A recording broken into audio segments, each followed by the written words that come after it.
In words you probably wouldn't expect to hear, Viggo Björck might be playing just a bit too well to actually reach the Jets.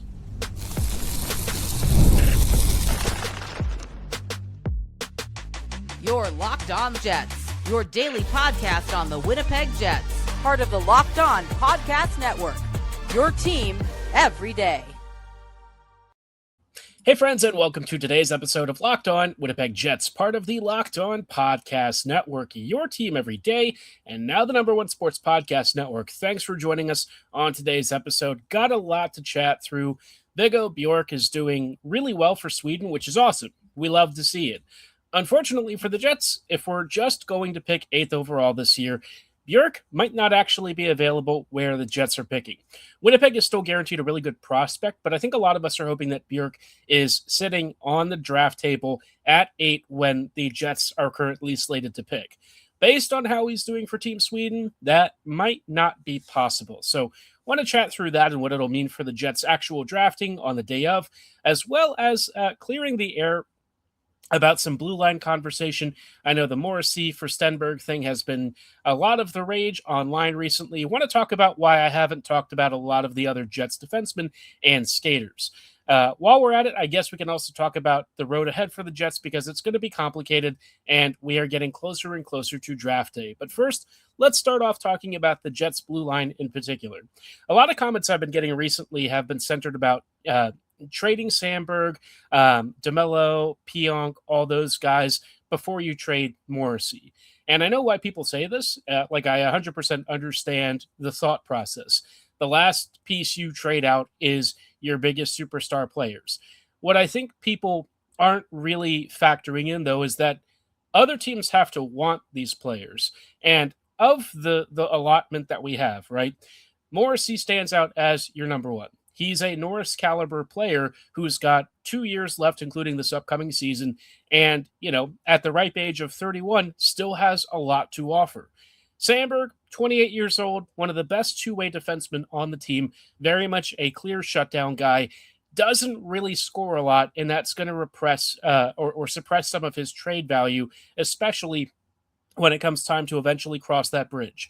I don't know that he's going to be a Jet for too many more seasons. Maybe they re-sign him at the end of this period, but it does sort of feel like with them having done a short-term deal, the most likely conversation they have is a trade call sometime in his last season. So there's that.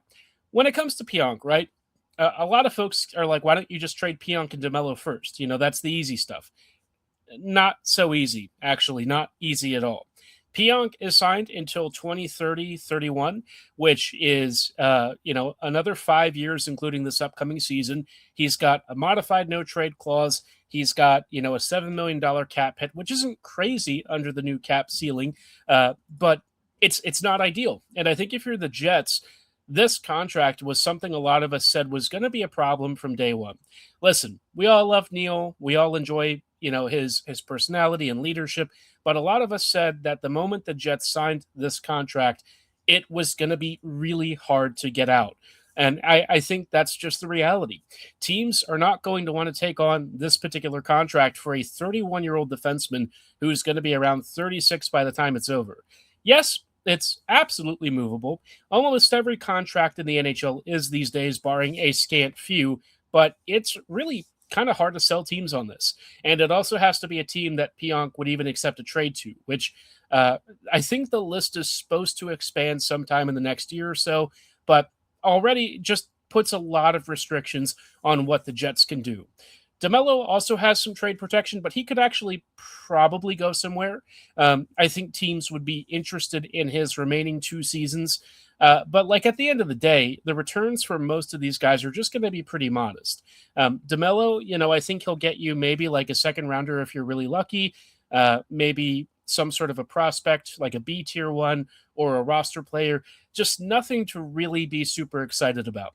Samberg probably gets you a first in something, but probably a lower first. If we're talking about an Ivar Stenberg sort of territory, that's really the only kind of player that, gets you Morrissey. And I think we're just going to have to accept that a lot of our assets on this team are not really worth a ton in the trade market. When it comes to guys who are valuable, it's going to be these superstar names, right? Kyle Connor, Hellebuck, Scheifele, Velarde. And some of these guys will move. I don't know when, but some of them will move. You've got Scheifele at 33. He's got 5 years left. Hellebuck's also 33, 5 years left. He's already sort of expressed his discontent. Connor kind of gave the Jets a bit of a warning himself. I think we heard that very clearly in the press conferences and the exit interviews. Velarde seems to be one of the few guys that's just happy to be here. He's got no trade protection. He's on a really good contract. So I wouldn't mind having him stick around if he wants to kind of be a part of this younger-ish group of Jets. But, if push came to shove, I'm sure the Jets could find a new team for him. He'd probably thrive in another environment like he has so far. But it's just, I think the hardest thing is, the Morrissey for Stenberg conversation happens because Morrissey is the clearest fit for a team like San Jose. You're not getting second overall for Sandberg or DeMelo or Pionk. It's just not happening. So if you want quality, you're going to have to give up quality. And ordinarily, I wouldn't really be talking about this in any sense. Trading superstars doesn't happen. But when you're the Jets and most of your group is between 31 and 34, and you clearly don't have much of a competitive window, you're starting to have to entertain those conversations, especially with Morrissey being a free agent after 27-28. 2 years away. It's very, very, very close. So for the Jets, this is a bit of a poison pill to swallow, and I think it's going to be a painful process. It might not happen this year. They might wait for as long as humanly possible to have this conversation, move him at a trade deadline in his final season, but it is coming, and I just think when you have an opportunity right now to figure out and how to rebuild your entire team from the ground up with a new young core and how to time it well, it just seems like there is a real target of opportunity here. I know a lot of people have reservations about moving, a good player, a star talent like Morrissey, but he's 31. He's getting an injury reputation in big games, and he's expiring in a couple of seasons. That kind of stuff tends to push players to new squads, especially a team like the Jets that are starting to move towards the downturn of this core. What I think the Jets will do is try and hang on to him for as long as possible. But I think now that we're starting to hear conversations about teams potentially checking in on Hellebuck, I think those calls are going to start taking a look at other players on this team too. And if Hellebuck goes, those calls will only get more frequent and louder. So, it is going to be a patient process. I don't think anything is going to happen overnight. I think a lot of folks have assumed that's kind of what we were implying. I don't think that's necessarily the case. And it wouldn't shock me if the Stenberg thing does not happen at all, right? Second overall, wouldn't be shocked if the Jets end up just drafting eighth overall, or perhaps they make the Hellebuck deal happen and they add another first rounder out of Florida. That could be a scenario that shakes out. But I think in terms of trading up, yeah, I think the Jets would honestly rather jump off a cliff than do what it would take to truly make that happen. But they're going to tell us they're doing, their due diligence and interested in it to get us excited, and then probably pick the more and less, fun option. But I get it. The Jets have a business to handle. I wish them the best of luck in that scenario planning. But of course, with the Jets in this position, they are looking very hard at their draft stock and trying to figure out who is going to be available on the table. Well, for the Jets, it's going to be a little tricky. Winnipeg is going to have to handle some sort of very complicated process here where, some of the players they're likely to want to draft are going to be out of reach. And I think one of the ones that I was really excited about was Viggo Björck, but he might just be doing a little too well for Team Sweden to make it to where the Jets are picking. Want to chat about why coming right up. The hunt for the Stanley Cup is on, and now you can trade every game on KALSHI. On KALSHI, you can trade every single playoff game, every series, the conference finals, and the championship. Right now, we've got Montreal and Buffalo in a heated game 7 to decide the series. It's going to be a crazy one. And for those of you looking to get a big payout, if you trade $100 on, say, the Buffalo Sabres, you could get a payout of $197, right? It's a very close series, 50-50, dead even. This is the time to get in on the action. Obviously, KALSHI lets you trade on anything at any time, and you can buy in or out whenever you want because these numbers and odds change in real time. On KALSHI, you're trading against peers in a live market, meaning there's no house. And as the probability changes, you can buy in or out of your position. For a limited time, download the KALSHI app and use code LOCKEDON to get $10 when you trade 10. KALSHI, KALSHI. Trade on anything. Workplace chaos, deadlines stacking up, inbox overflowing, and the one position you have to fill still sitting open. When the pressure's on, you need the right hire. This is a job for Indeed sponsored jobs. It helps you reach the people who actually fit what you're looking for, whether it's skills, experience, or location, so you're not just hoping the right candidate stumbles across your post. Here's a stat that truly says it all too. In the minute that I've been talking to you, companies like yours made 27 hires on Indeed. Spend less time searching and more time actually interviewing candidates who check all your boxes. Less stress, less time, more results. When you need the right person to cut through the chaos, this is a job for Indeed sponsored jobs. Listeners of this show will even get a $75 sponsored job credit to help get your job the premium status it deserves at Indeed.com/LockedOnWinnipegJets. Just go to Indeed.com/LockedOnWinnipegJets right now and support our show by saying you heard about Indeed on this podcast. That's Indeed.com/LockedOnWinnipegJets. Terms and conditions apply. Need to hire? This is a job for Indeed sponsored jobs. Hey, friends, and welcome back to this episode of Locked On Winnipeg Jets, part of the Locked On Podcast Network, your team every day. Thanks for rejoining us on tonight's episode as we are chatting a little bit about, this upcoming draft. And one of the things that I think is a little sad to consider is that because the Jets are picking 8th overall, they're in a slightly sensitive position with respect to a prospect perhaps getting hot at the wrong time. And, well, wouldn't you know it, one of my most coveted draft prospects this year, Viggo Björck, is doing really well for Team Sweden. Never thought I'd be complaining about a player doing really well in international tournaments against men, but unfortunately, he's attracting a lot of attention. He's playing with Stenberg. He and Stenny have some really good chemistry. I think he has like a goal and an assist so far in the World Championships. And what really stands out about him, there's a whole host of tools that he possesses that just make a lot of sense for the modern NHL. Now, the first big knock on him is going to be his size. His skating is also not necessarily the most elite, but it doesn't have to be with how his brain works. Remember when Cole Perfetti was first a prospect and we all said he seemed like a genius level player pulling off passes nobody else does? Bjork kind of has some of those traits, except he's already been successful against men. And what really, you notice first off with him is the timing and patience.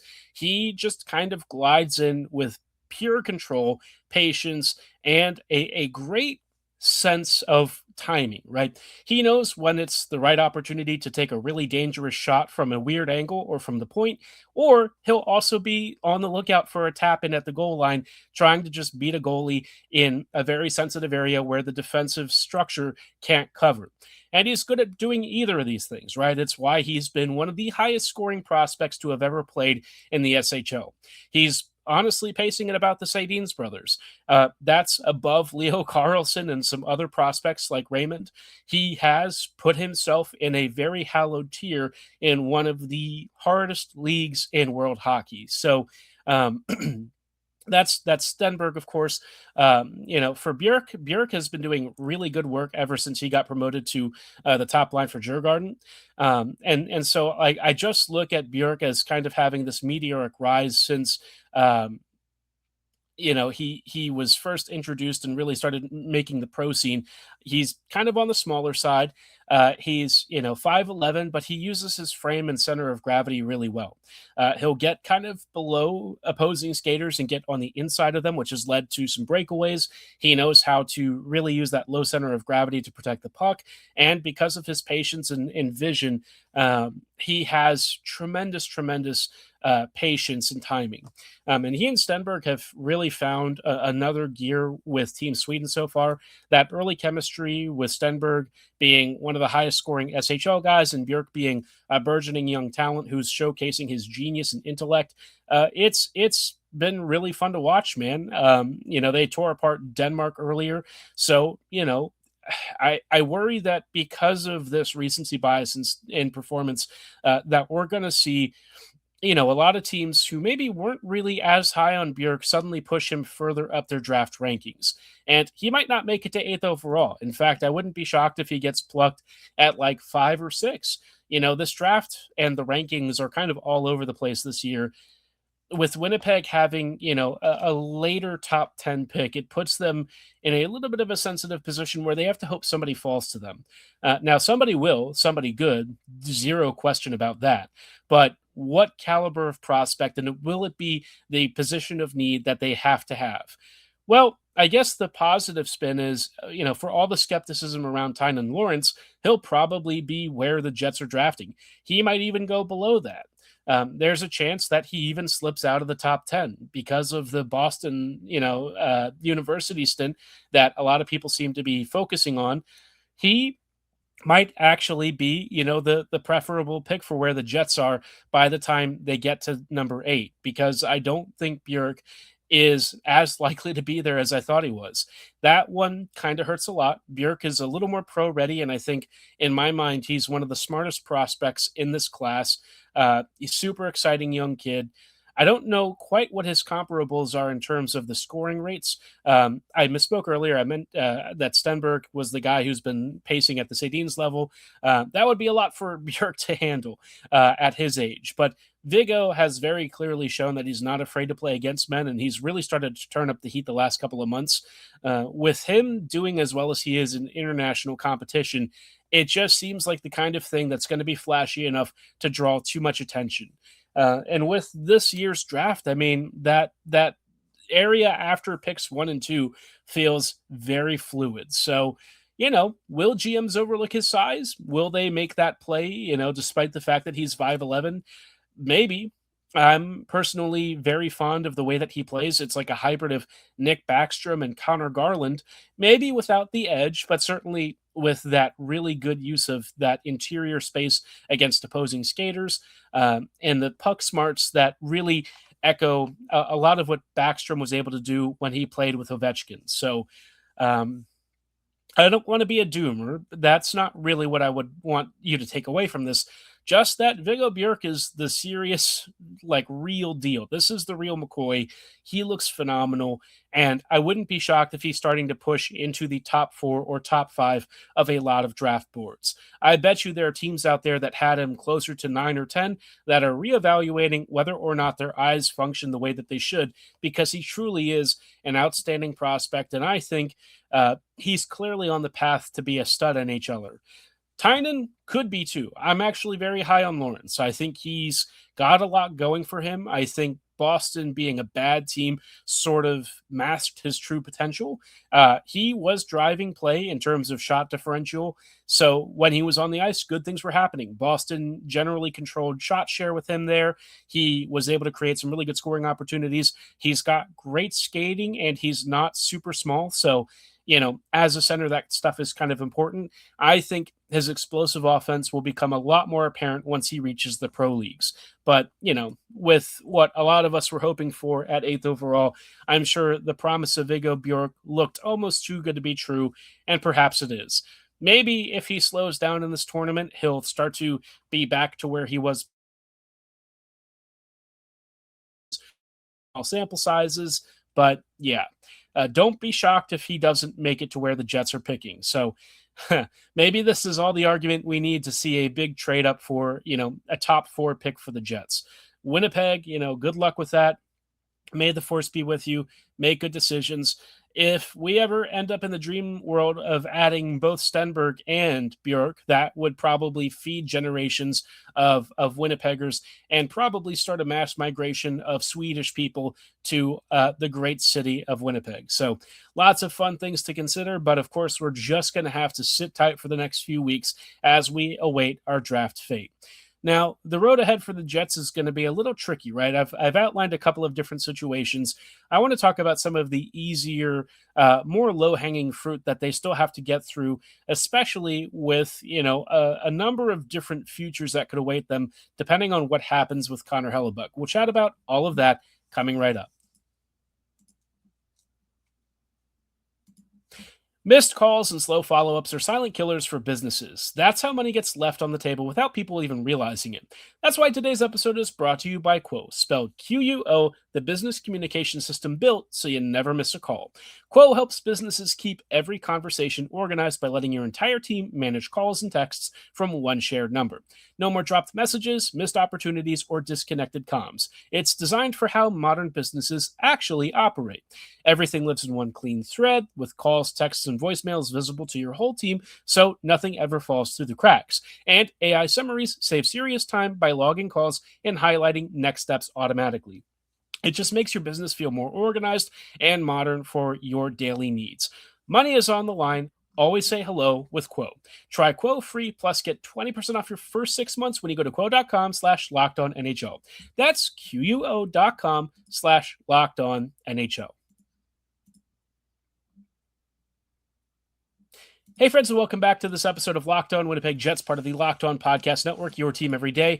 Thanks for rejoining us on tonight's episode as we are chatting a little bit about a big opportunity here for the next couple of weeks as the Jets are moving into a new era of this team and really one where I'd say we're probably on track for some big changes, at least on the face of it. There are changes the Jets are simply not going to be able to avoid.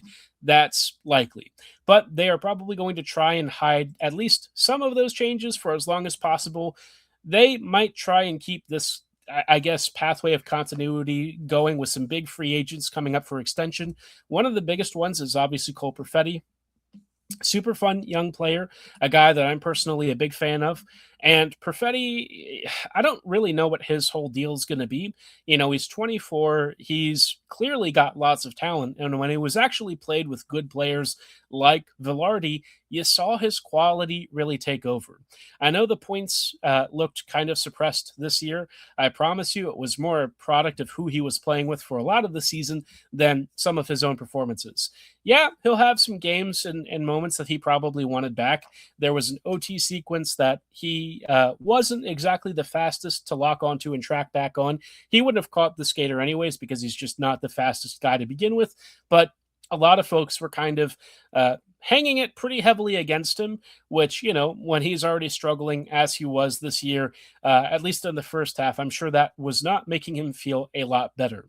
But Perfetti is one of those kids that I think understands what he's good at and what he can really bring to the game. He's a strong forechecker. He's got great passing.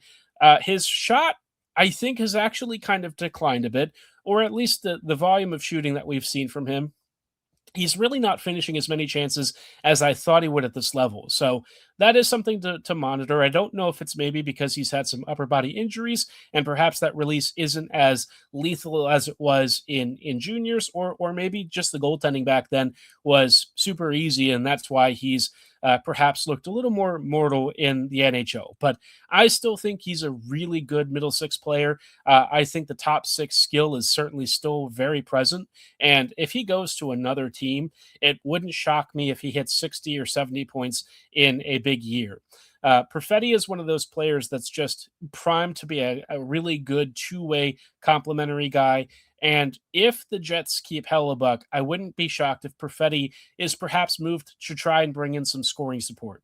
I don't know what that would look like if they try to go for like a Shane Wright type or something. Your guess is as good as mine. I really don't know what the Jets evaluate as quality depth these days.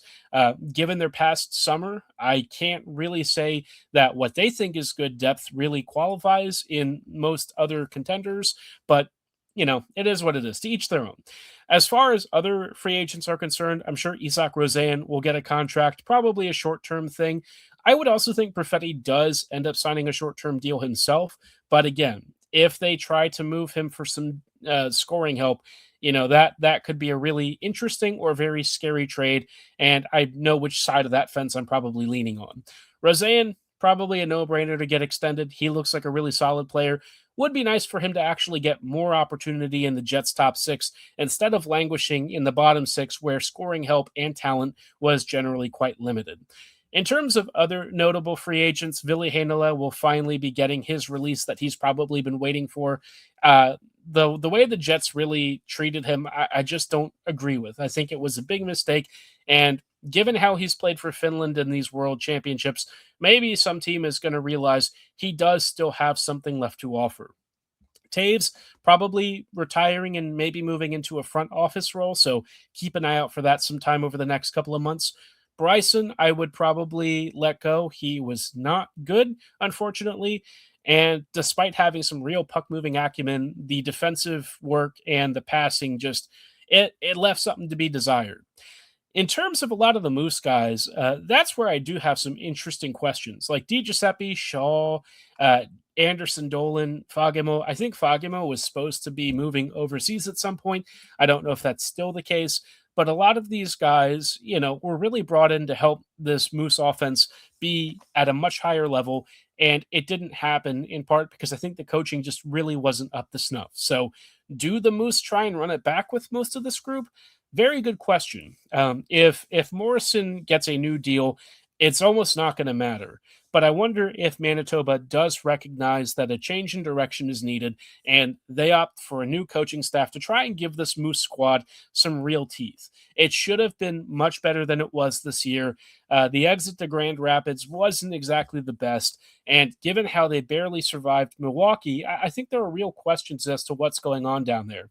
So many players, whether they were youth or veterans, struggled to have the sorts of offensive output that you would expect for a team that has this much talent. So, big questions ahead for the Moose. Hopefully, the Jets are able to answer them relatively quickly and give this team a more stable backbone. As the Jets kind of go a little bit southwards, seeing the Moose become a really good playoff contender and a team that becomes a big proving ground for a lot of the young kids would only ever be positive for me. That's what I want to see. You start building that pipeline for success and skills development at younger ages. I think you will have a much, much better transition from, the AHL to the NHL for a lot of these kids. And we really want to see them get real opportunities with the Jets. None of this, sign 6,000 older veterans who don't really even raise your floor. It's time for the Jets to recall what made them so successful many years ago and go back to the drawing board of your pipeline, because that is where you should be drawing so much of your playoff success from. But obviously, the Jets have a lot of work to do this summer. We'll find out how open they are to change over the next few weeks. They have a very big looming change, or perhaps a kicking the can down the road sort of situation with Helly coming up over the next few weeks. And then it's on to the draft. Let me know your thoughts about all of this in the YouTube comments below, or at my social medias at HLLivingLoco and at LO_Winnipeg Jets. For tonight's episode, though, that's going to be all the time that we have. Thank you so much for listening and making Locked On Jets your first listen of the day every day. Have a great night, and as always, go Jets go.